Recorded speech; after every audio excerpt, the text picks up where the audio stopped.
Good evening, this is Rashad Mitchell. Come to you live from my YouTube channel as I continue my part series. The week that was college football history review, the 1980 college football season for week number 5. The games that were played on October 4th, 1980. Let's get into it. We're going to start with Yale beating Air Force 17-16. Was it last hurrah for Ivy League? Creators of Grand Game of Football, Ancient Hate, soon would sequester itself to Division I AA. But Yale, Conference's defending champion, was strike blow for Old Blues. Air Force failed primarily because it tried tricky two-point conversion after wide receiver Denny Moore caught 47-yard touchdown pass to pull within 17-16 in the third quarter.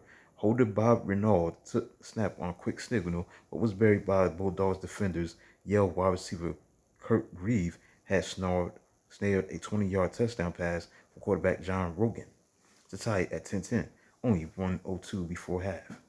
Eli tailback Rich Diana ran for 136 yards, caught a 25-yard pass in the third quarter for the deciding points.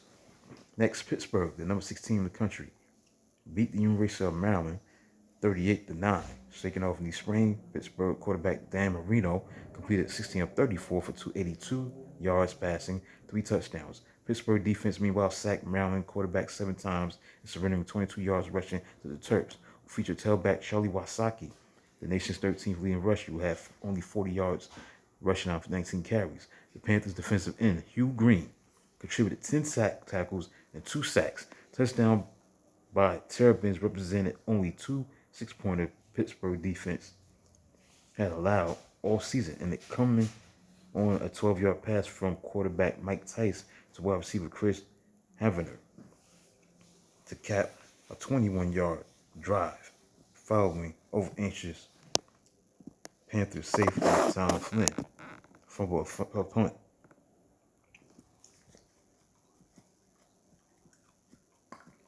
Next, got the Louisiana State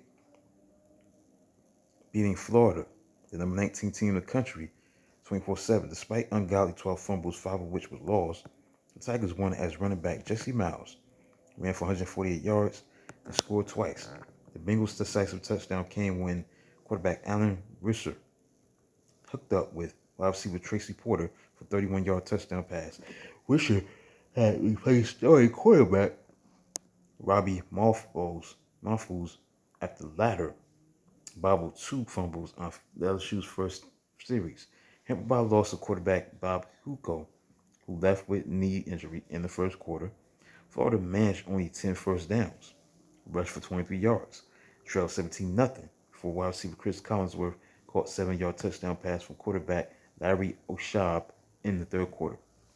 Next, UCLA, number 11 team in the country, shut out number 2 Ohio State 17-0. As UCLA's nemesis from 1979 lost, the Buckeyes quarterback Art Schlichter was swamped by the Bruins defense that engineered 5 sacks, including 4 sacks from defensive end Irv Eatman, and posting UCLA's second straight shutout. Meanwhile, Schlichter went to bench early in the fourth quarter with a slight concussion. Although his poor play called for change, Schlichter's crucial end zone interception came in the second quarter when he tried to throw through Bruins safety Tom Sullivan. Number 2 Ohio State trailed only 3-0. Bruins efficient quarterback Tom Ramsey completed 8 of 11 for 92 yards, a 14-yard touchdown pass to wide receiver JoJo Townsend for 10-0 lead early in the third quarter.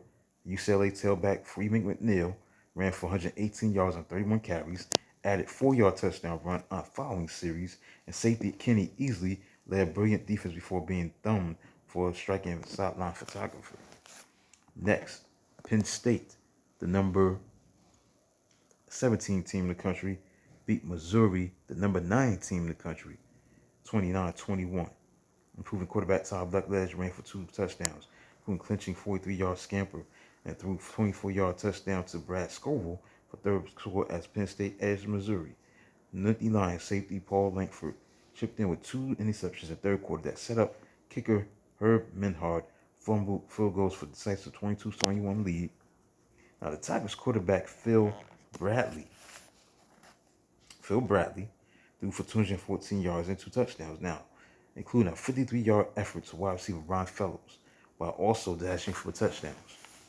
Next, another major game for week number 5 was between Florida State, the number 16 team in the country, against number 3 Nebraska, where number 16 Florida State beat number 3 Nebraska 18-14. As Florida State linebacker Paul Porowski had 17 tackles, capped a huge game by forcing fumble by Nebraska quarterback Jeff Quinn.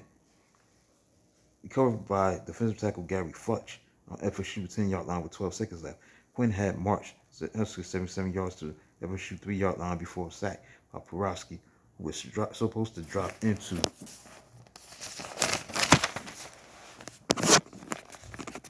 coverage. Nebraska led 14-3 at halftime behind Quinn's 2 touchdown passes to split end Ty Brown, setting them up with runs of I-back Jarvis Wettrine, who had a major game, 145 yards, 25 carries, and defense that had held Florida State to minus 7 yards in opening 21 plays with 4 sacks. So in decisive third quarter, Seminoles ripped 12 points out of Nebraska turnovers, including tailback Sam Platt's 6-yard touchdown run. Florida State defense tossed that out over final 36 minutes while kicking game excelled. The kicker Bill Capice kicked 4 field goals, all 6 kickoffs produced touchbacks. Punter Rome Stark averaged 48.4 on 7 points, while Nebraska could gain only 2 yards in punt returns. Baylor beat Houston 24-12. And next, last but not least, Southern California beat Arizona State 23-21.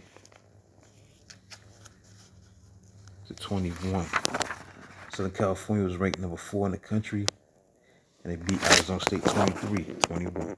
With both offenses outfoxing defensive tendencies, game proved more competitive than advertised, as the Trojans built a 27 halftime lead as quarterback Gordon Adams took advantage of Arizona State defense overplaying run.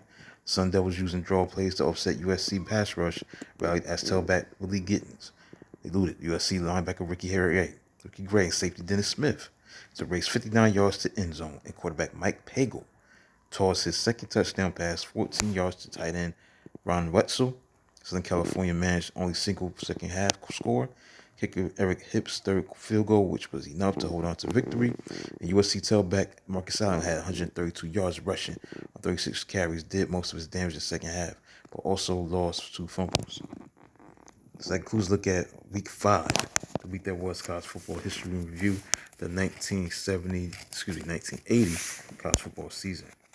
It's week number 5. October 4th, 1980, October 4th, 1980, week 5. So let's get into the AP poll for October 6th for week 5. October 4th, 1980, Southern Methodist was 20, 19 Missouri, 18 Baylor, 17 South Carolina, 16 Stanford, 15 Arkansas, 14 Penn State, 13 was Miami, 12 Oklahoma, 11 Florida State, Nebraska 10, Ohio State 9, 8 North Carolina, 7 Notre Dame, 6 Georgia, 6 UCLA 5, Pittsburgh 4, Texas number 3, Southern California 2, and number 1 Alabama. So that includes a look at the week that was college football review, the 1980 college football season for week number 5, October 4th, 1980.